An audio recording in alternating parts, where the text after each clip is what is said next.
Pay me compensation. What you did hurt me so badly. As I listened to the piercing scream of my sister-in-law coming through the phone, something inside me finally snapped. Just moments ago, I was watching through the screen coldly as she and her family panicked while being surrounded by the police. The place? My newly built home. The castle that was supposed to be mine. You've got to be kidding me. I quietly ended the call and tapped my lawyer's number. My name is Luna, and I'm 36 years old. I work as a financial director at a major corporation in the city. Since my 20s, I have been steadily saving and investing, and at last, this spring, I finally obtained the brand new house I had always dreamed of. I lived there with my husband Joe, but the property title was registered under my name. What I took the most pride in was my study, seamlessly integrated with the smart home system. In the inner terrace, connecting the indoors and outdoors, surrounded by high walls that completely blocked outside eyes. Even on rainy days, spending quiet hours there reading alone was the greatest comfort for me. This was supposed to be the fruit of my hard work, my perfect castle, where no one could disturb me. But that peace was soon to be threatened. A string of burglaries began occurring in the neighborhood. Without hesitation, I signed a contract with ADT, a major security company. An alarm system plus 5 high-performance cameras monitoring inside and outside the house. With this, I thought invaders from outside would be completely shut out. That's what I believed. But there was one thing I had carelessly overlooked.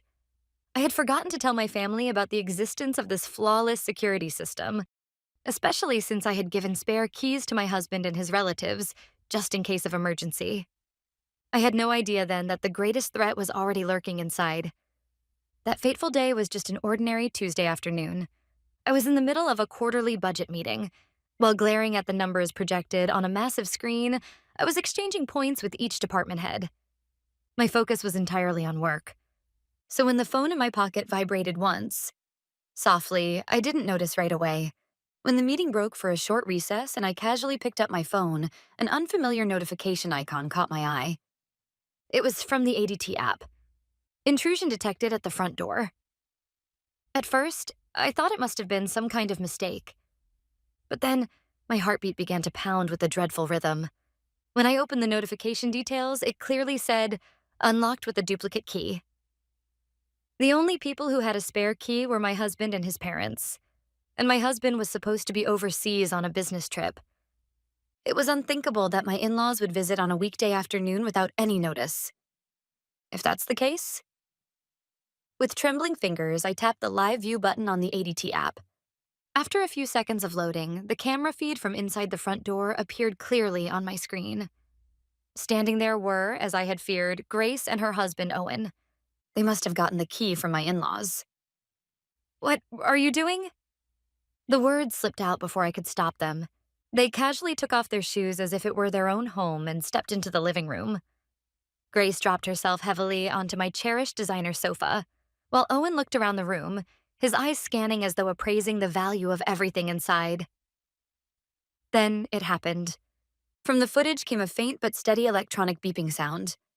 Beep, beep, beep. The entry delay warning. If the correct disarm code wasn't entered within 30 seconds of the door opening, the alarm would trigger.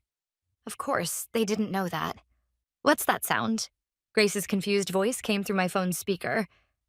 "No idea, but your brother didn't mention anything, so it's fine, right?" Owen's carefree tone made my jaw tighten. I held my breath and stared at the screen. The 30-second countdown was about to begin. Beep, beep, beep. On the phone screen, the relentless countdown continued. Owen spotted the security panel on the wall and started pressing random buttons. Naturally, nothing happened. Grace, looking uneasy, stood up and began pacing the living room. "Hey, are you sure this sound is okay?" And at that exact moment, wee-oh! A deafening alarm, over 100 decibels, exploded from the speakers of my phone, shaking the silence of my castle. On screen, Grace and Owen literally jumped, clutching their ears and crouching down in panic. The sight was almost comical, but my anger had already surpassed laughter, quietly reaching its boiling point. Moments later, beneath the blaring alarm, a synthetic voice echoed from the security panel. "This is the monitoring center.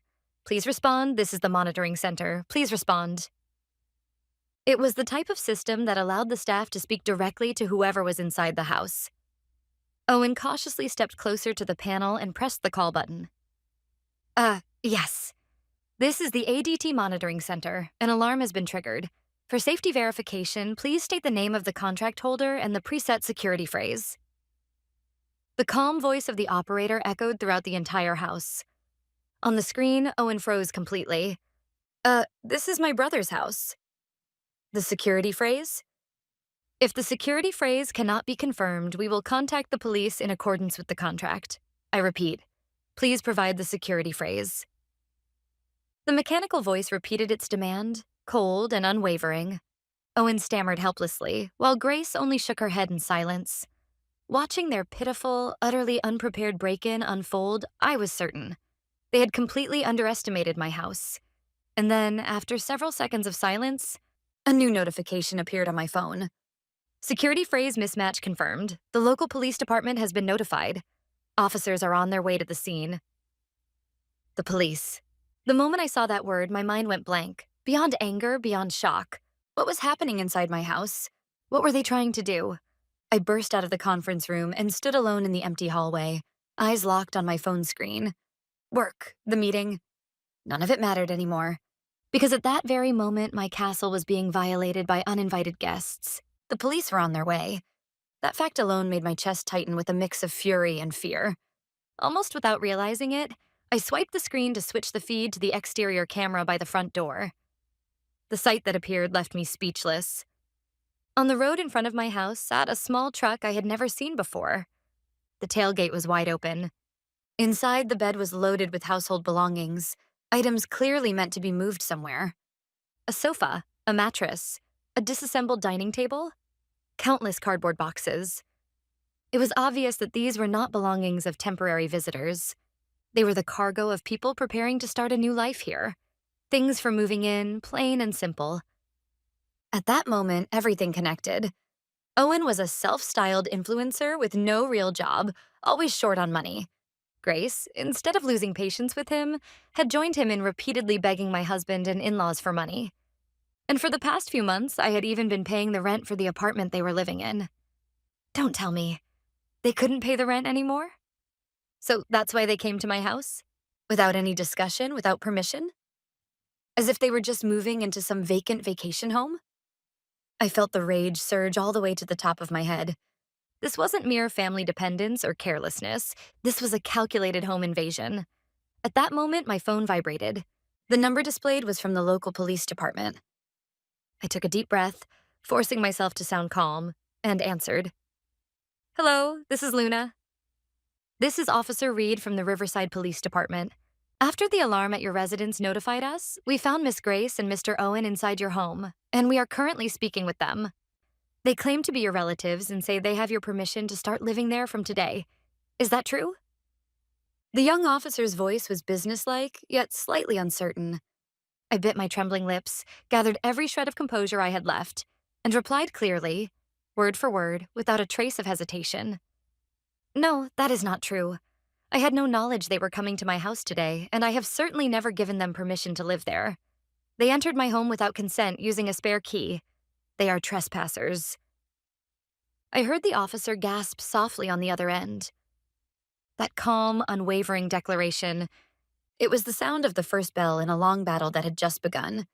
After telling the police, they are trespassers, my trembling finger tapped the next number on my screen. My husband's overseas phone number. He was supposed to be on a business trip in Singapore. After several rings, he finally answered, his tone weary and indifferent. Hello? What is it, Luna? I'm with a client right now. This isn't the time for that. Something terrible has happened. I cut him off and hurriedly explained everything. That Grace and Owen had entered our home without permission. That the alarm had gone off and the police were on the scene. That they were trying to move into our house as if it were theirs. I truly believed he would be angry, shocked, and ready to condemn his sister's reckless actions alongside me. No, perhaps I just wanted to believe that. But what came back through the lines shattered that fragile hope. His voice was unbearably relaxed, almost lazy. Oh, that. Is it really something worth making such a fuss about? What? For a moment, I couldn't even understand what he meant. Yeah, Grace told me all about it. Apparently, Owen messed up at work again and got fired. They're getting evicted from their apartment, so she asked if they could stay at our place for a while. I said, sure, why not? You said what? I could almost hear the sound of something snapping inside my head. I didn't hear anything about that. Not from you. Not from Grace. Not a single word. I was gonna tell you, honestly.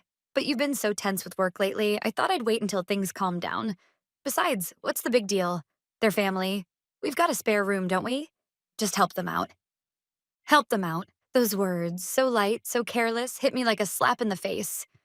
As if I were the cold-hearted, selfish one here. To him, this house wasn't our home. It was like an extension of his parents' place, a guest house for his family to come and go as they pleased.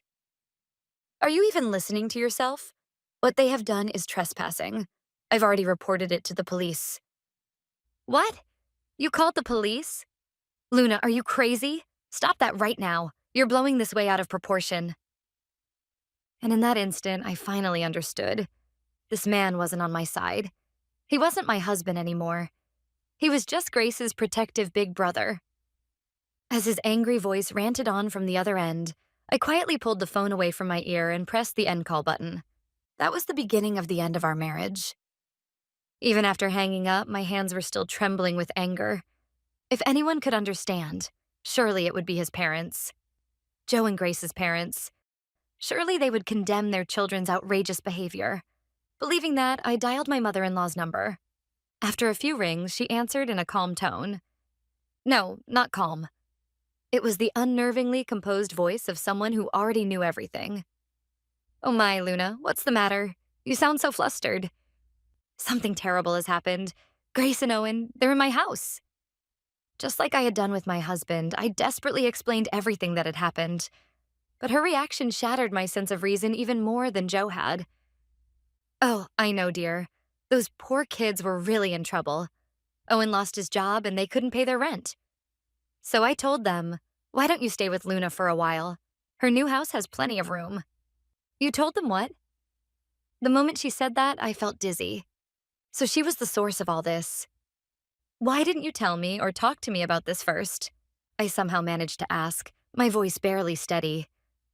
She answered with a curious, almost innocent tone. Oh, why? We're family. No need to be so formal. You have such a big, lovely house. Letting them stay a little while won't hurt, will it? They always say you should help your own. It's a family's duty to support one another.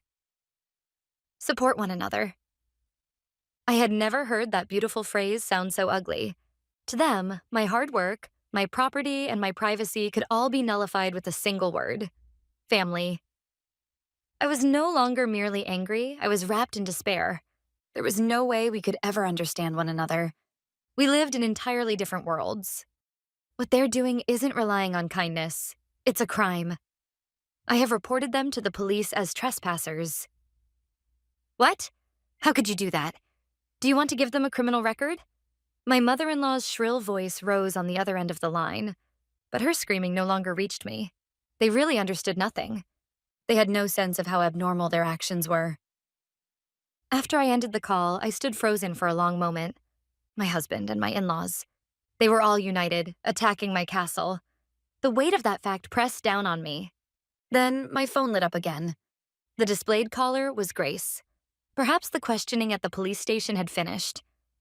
I took a deep breath and pressed the answer button. Maybe, just maybe, she would realize her mistake and apologize. It was a foolish hope, but one that still lingered somewhere in my heart. However, what came through the line was not an apology, but a hysterical shriek instead. Luna, what are you thinking? What do you mean, what am I thinking? Don't play dumb. Because of you, the police treated us like thieves and now the whole neighborhood's laughing at us. This is the worst, I can't believe it. She spoke as if she were the victim. I was too stunned to reply. It wasn't me who called the police. It was the ADT system. And it was you who used a spare key to enter my home, wasn't it? If I have a spare key, that means I can come in. I got permission from Joe and Mom. So why didn't you tell us about that alarm? You set a trap for us on purpose. A trap. When that word came from her mouth, blood rushed to my head and a fierce rage surged through me. To them, my kindness and my property were nothing more than tools.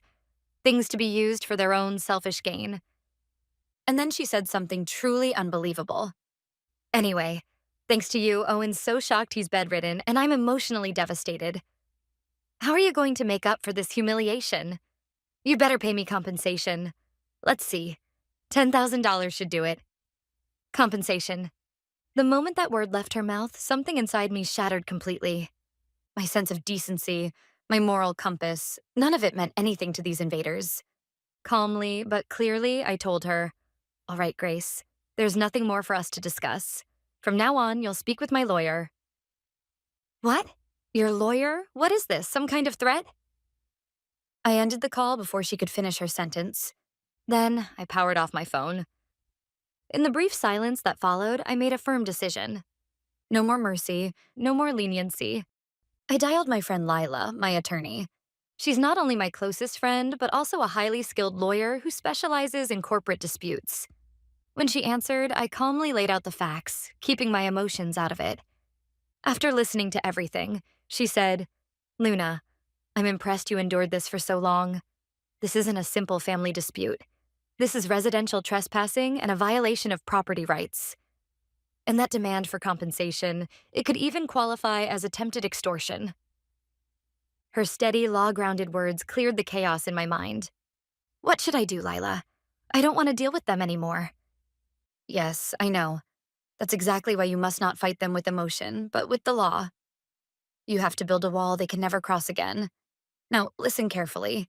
Leave work early this afternoon and go straight to the police station. Lila's instructions were precise, calm, and completely confident. Take the notes you made from the phone conversations and file an official report. Request the intrusion footage from ADT and attach it as evidence. Tell the police clearly. It was a family member's crime, but they show no remorse, and I fear for my safety. Fear for my safety. Those words made me hesitate for a moment. But they haven't actually hurt me physically? No, but this is about protecting your mental safety and your property, your life itself. Don't hesitate. This is your self-defense. You need to show them, legally, just how serious you are. Her firm words strengthened my resolve. That's right. I didn't need to be the kind Luna anymore. I was done being the one who swallowed her anger in silence. I told my supervisor I had an urgent personal matter, left work early, and went straight to the local police station. The officer who met me was a kind-looking man, perhaps in his late 50s. When I explained everything and played the recording of Grace's voice demanding money, her tone bordering on blackmail, his expression hardened visibly. "This is awful. Miss, you did the right thing coming here. We'll file your report officially. I'll make sure they receive a strict warning not to approach your property again." By the time I stepped out of the station, an unexpected calm had settled over me. The signal fire had been lit. This was only the beginning, the start of a long battle to reclaim my castle in the truest sense. On my way home, I discovered my phone filled with missed calls and furious messages from Joe. "What are you thinking? Withdraw the police report right now. Are you trying to turn your family into criminals?" Not one of his words showed concern for me. Every single message was about his sister, his parents, their reputation. Never my safety, never my dignity. When I finally got home, I called Lila again to report everything that had happened at the station. She praised my actions and then spoke in a quiet, steady tone. "Luna, are you ready for what comes next?" "Yes." "Your husband is no longer your partner. He's his family's accomplice. Can you really walk through life with someone like that?" Her words pierced straight into the deepest part of my heart. She was right. I already knew the truth. This marriage was beyond repair. In fact, months ago, long before this chaos began, a divorce form had been quietly waiting in the back of my desk drawer. I'd kept it ever since the day Joe decided, without consulting me, to cover one of Grace's debts. At that time, I had quietly taken a single divorce form and kept it like a talisman in the back of my study drawer. It was meant to be my last resort, my silent safeguard for the day I could no longer endure. I never imagined that day would come so soon.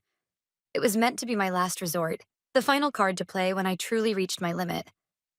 I never imagined I would have to use it in this way. I took out the divorce papers and with steady, decisive handwriting, filled in my name and every required detail. Not a single tear fell. That night, Joe cut his business trip short and returned home in a fury, and I waited for him quietly in the living room. The moment he walked in, he glared at me like a demon. "Luna, what have you done?" Grace called me crying. She said the police issued a restraining warning? Yes, I think she got what she deserved. My icy, calm voice left him momentarily speechless. Are you serious? She's family. Turning her over to the police for a small mistake is insane. Which of us is being irrational, moving furniture into someone else's home without permission and trying to live there? Turning a blind eye to that? Demanding compensation while ignoring your own wrongdoing? I laid out each fact, one by one. He had no answer. His lips trembled. Then I slid the divorce papers across the table and placed them in front of him. Our marriage is over. Your idea of family and my idea of decency will never be reconciled. I choose my safety and my dignity. He looked from the documents to my face in disbelief over and over again. Finally, in a hoarse voice, he said, "You'll regret this." "I think you will." Those were the last words we exchanged. He packed his belongings that night and never crossed my house's threshold again. After the man who had been my husband left with a large suitcase in tow, I was left alone in the wide living room. I thought I might cry, but instead my heart felt oddly still.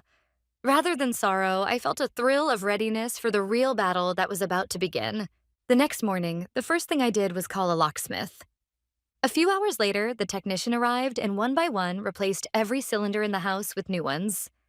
Now, no one could open the gates of my castle without my permission. Next, I contacted ADT. I'd like to upgrade my security plan to the highest level. Also, please remove my husband and in-laws from the emergency contact list. Instead, register my attorney, Lila, as the primary contact. The representative seemed momentarily surprised by my firm tone, but quickly proceeded with the changes. On the app, their names vanished cleanly from the list of registered spare key users. My castle's defense system became flawless. And for the final step, I opened the contact list on my phone. Joe, Grace, their parents. One by one, I pressed and held each name. Block, then delete. I blocked all their social media accounts as well. There was no longer any way for them to reach me, not in the physical nor in the digital world. Staring at the simplified, clean contact list, I finally exhaled deeply. I'd be lying if I said I didn't feel lonely, but more than that, an overwhelming sense of liberation filled my entire being. This was right. No, this was better. The second chapter of my life then began, in my quiet, safe castle. Months passed after the divorce was finalized, and I became truly alone. My life was astonishingly peaceful. No more alarms blaring, no more unreasonable phone calls or demands. The weekends I spent on the inner terrace reading in complete solitude became moments of priceless tranquility. Of course, it wasn't as if I heard nothing of those invaders' lives afterward. Occasionally, a relative of my ex-husband, someone who still checked in on me, would tell me how they were doing. According to her, after the scandal, Joe was called back from his overseas assignment and branded within the company as the man who couldn't manage his own family. He was removed from key projects, endured uncomfortable days, and eventually chose to resign. With his pride intact but his independence gone, he moved back in with his elderly parents. Grace and Owen, having lost their apartment, followed suit, moving into the same house. 5 adults, living under one roof with pensioner parents. A once grand family became trapped in a cramped space of their own making.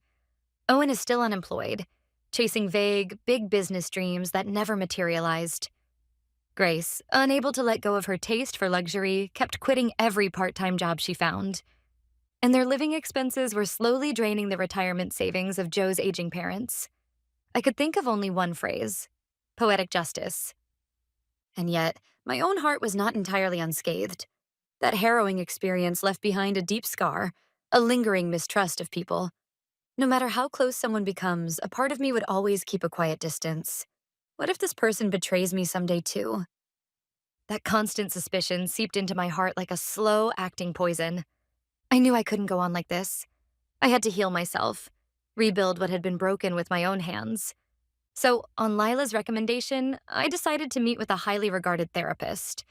It was the beginning of a new kind of battle, a journey to rebuild the true walls of my inner fortress. Those therapy sessions became a precious time for me to re-examine the blueprint of my own heart. Dr. Clara, my therapist, asked me gently, Luna, why do you think you gave them the spare keys? Her question struck me deeply. Without realizing it, I had granted them unconditional access to my personal space simply because they were family. I had achieved financial independence, yes, but emotionally, I was still trapped under the spell of that word family. True strength, Dr. Clara taught me, isn't about helping others. True strength is having the courage to draw healthy boundaries in order to protect yourself. With each session, the ice of mistrust inside me began to melt away. Little by little, recently, I received a letter from my former mother in law. It didn't contain remorse or apology, only selfish hope. She wrote, "We're waiting for the day you change your heart and return to the family." After reading it, I quietly fed the letter into the shredder. And as the sound of tearing paper faded, I made a solemn vow. No matter what happens, I will protect this quiet, safe life that I fought for with my own hands.